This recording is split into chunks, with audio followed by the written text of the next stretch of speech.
Okay, today is Friday, and here's what we started off with.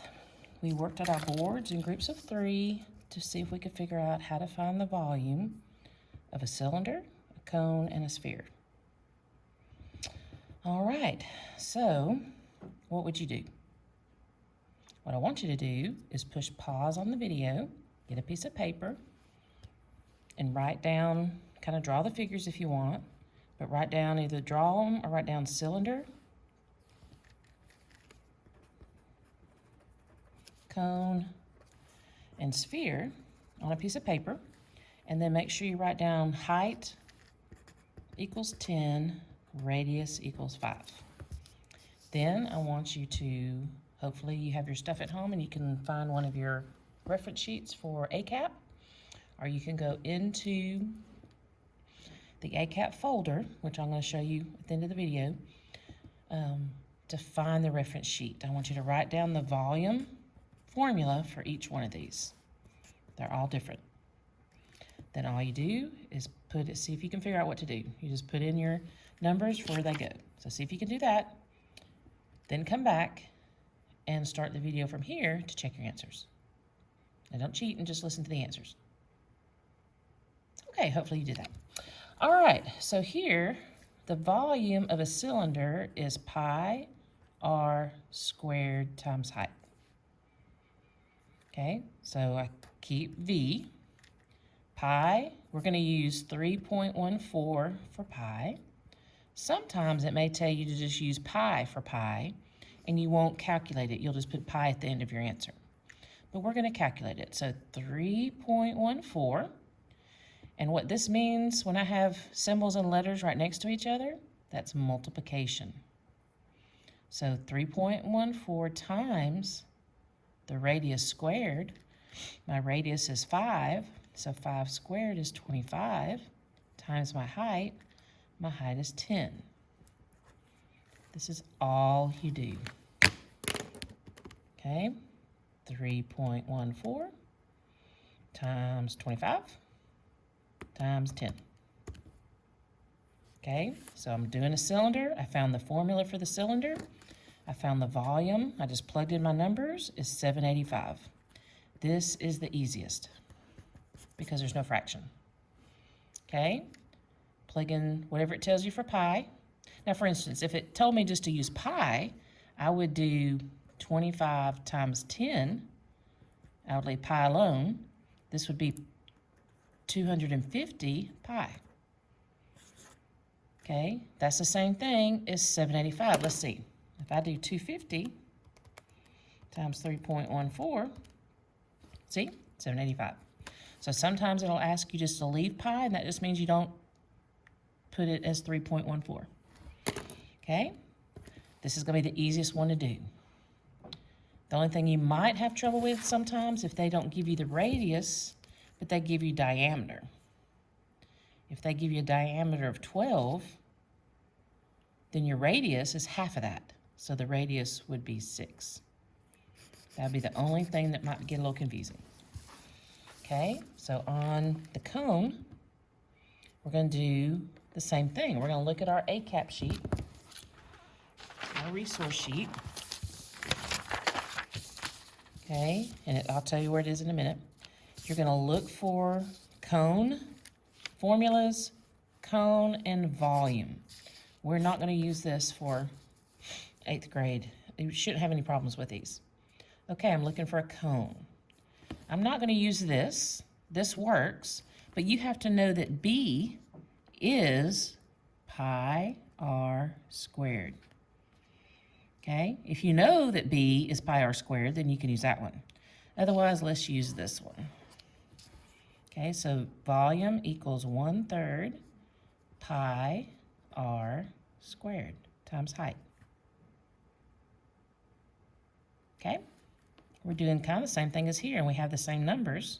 But let's just write it out. 1/3. Now, I see that I am going to have to multiply by a fraction.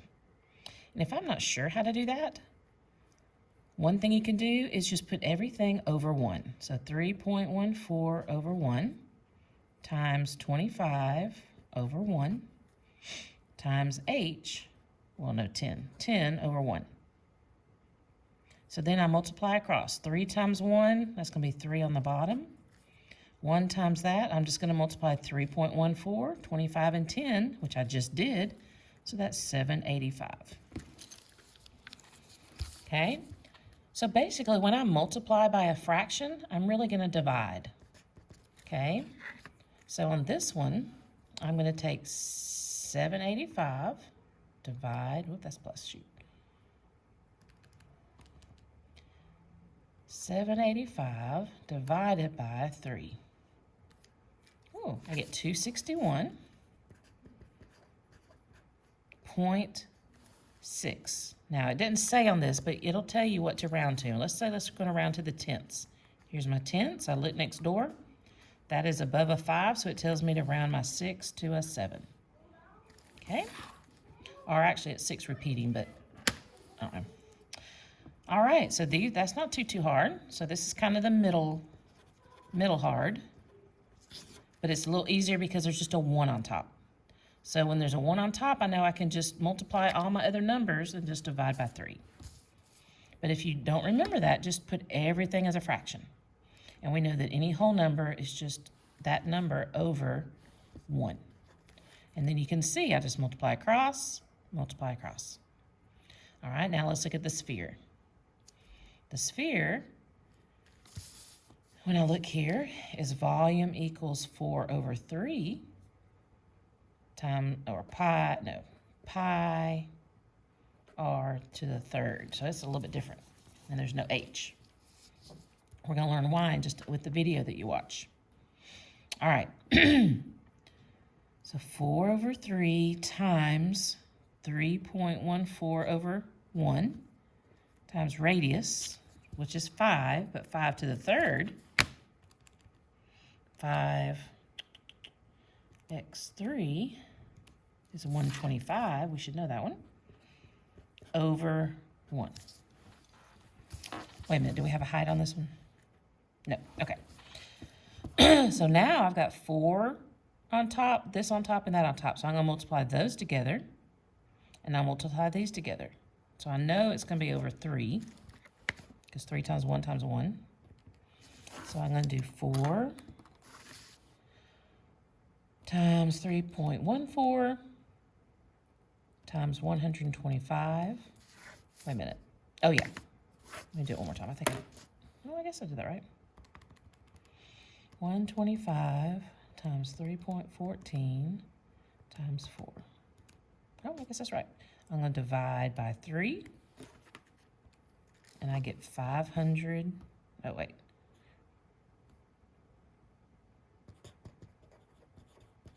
.3 repeating. I'm going to times it times 3. It was 15. I forgot to read this number. All right. And you're going to watch a video that's going to show you how we derive these formulas. We actually started out, or not we, I didn't have nothing to do with it. Mathematicians found this first, I guess. They used the sphere, and then this formula is just, all they added was the 1/3. Everything else is exactly the same because I'm just taking 1/3 of this. Okay, because a cone is 1/3. Okay, now I kept trying to think, well, how is a sphere 4 over 3? But that's not how that one works. A sphere is 2 cones. So we can actually write this twice and add it together.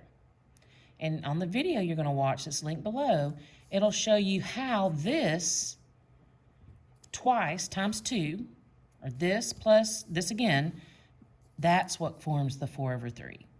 Okay? But all you're going to have to do for the test is be able to find the right formula, write it down correctly, look on your sheet and see if it's a 3, what your height is, what your radius is, or if they give you diameter, take a half. And you will have word problems where you're going to have to read and figure out which is the height, which is the radius, okay? But that should be pretty easy because you have the formulas. And you'll either have this piece of paper on your table to use, or it'll be in ACAP, and we'll be finding out where that is. All right, now the next part of the video, well, what else do we do? Okay, after that, we got this sheet, and you can just do it on a piece of paper. Make your 4 columns, 5 columns, 1, 2, 3, 4, 5, 6, 7 columns. Okay, this is your figure. I had a lot of people when I said, hey, read me the formula off this sheet. Tell me the formula. They didn't want to because they didn't know how to say it. So I thought this was a really good little handout because it helped us be a little more confident in how we're reading it. So volume, this means volume equals. Okay, does the cylinder have a fraction? Nope, no fraction. Does it have pi? Yes, it has pi. It has the radius squared, and it has height. So you would read it, volume equals pi times radius squared times height. That's how you read it. Volume equals pi times radius squared times height. Okay, now let's look at the cone. Volume equals, it does have a fraction, it's 1/3. And then it's the same as this, 1/3 pi times our radius squared times height.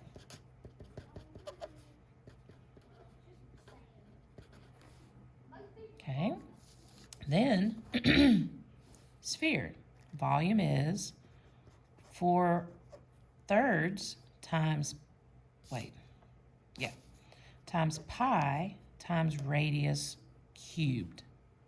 And I'm going to tell you, and you're going to see it in the video, what they did is they took the height, which in here, from the middle to the outside is your radius. Okay? If I double the radius, that's called diameter. And that's the same as height. All right? So they took the height and wrote it as r plus r, which gave me 2r. And that's what gave me, instead of 2/3, it's 4/3.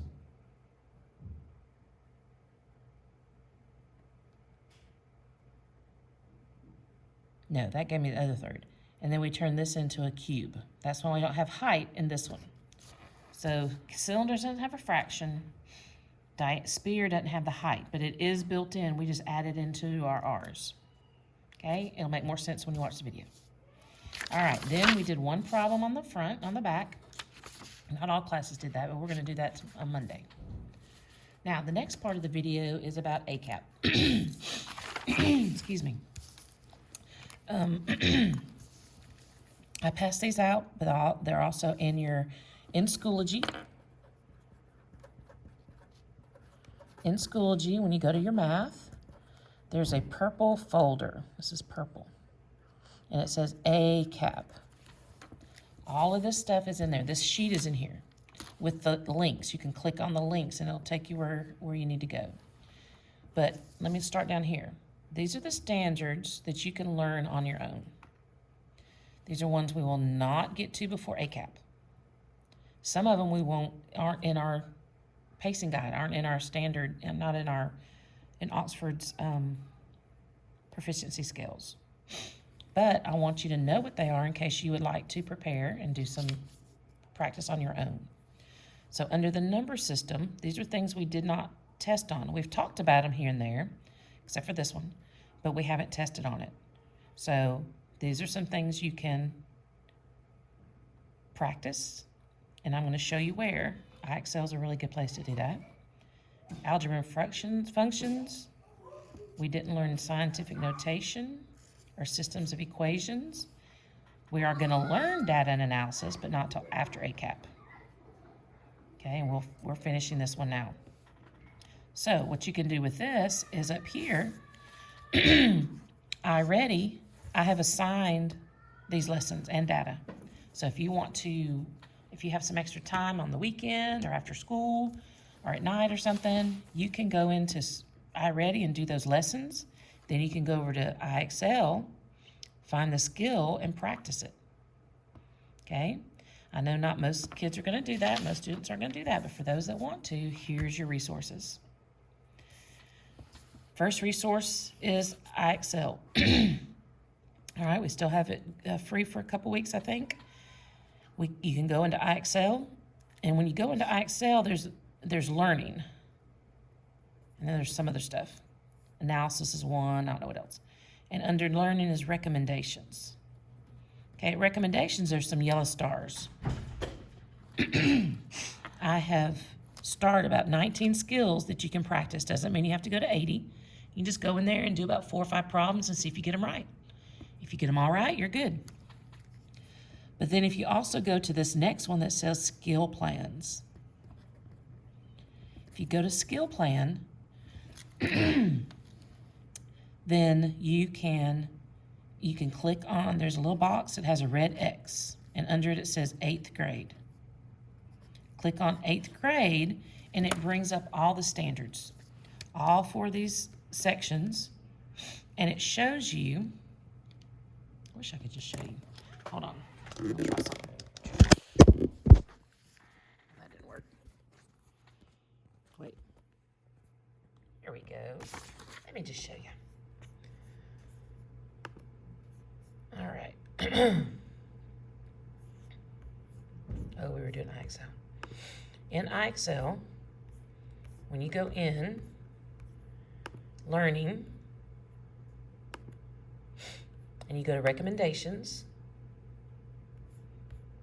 here are the, you don't have to, they're down here, but where you can go here, click on the star and it tells you what they are. Some of you don't need multiplication tables, but some of you do.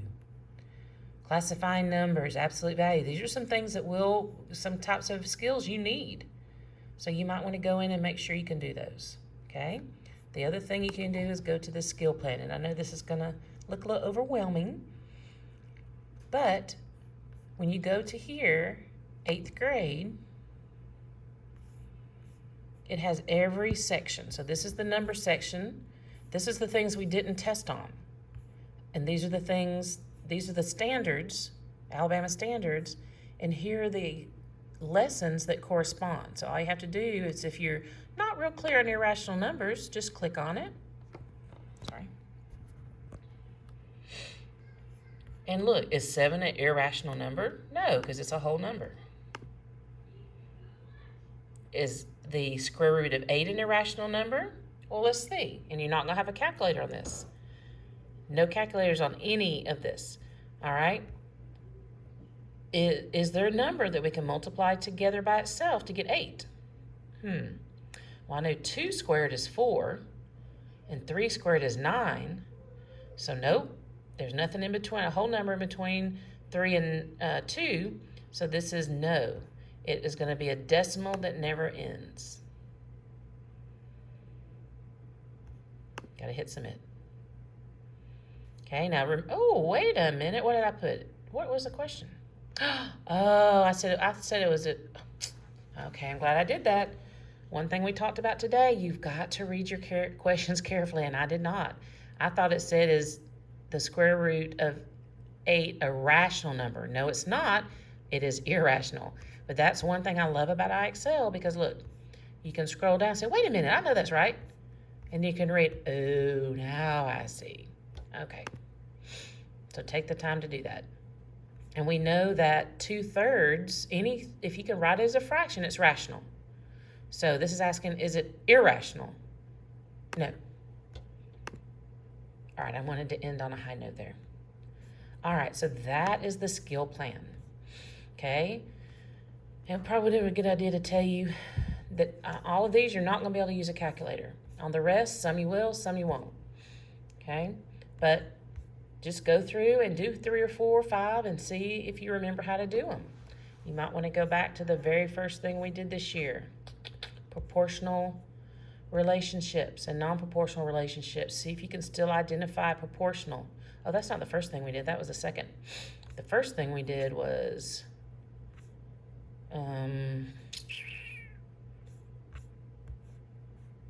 translations. Do you remember how to do translations?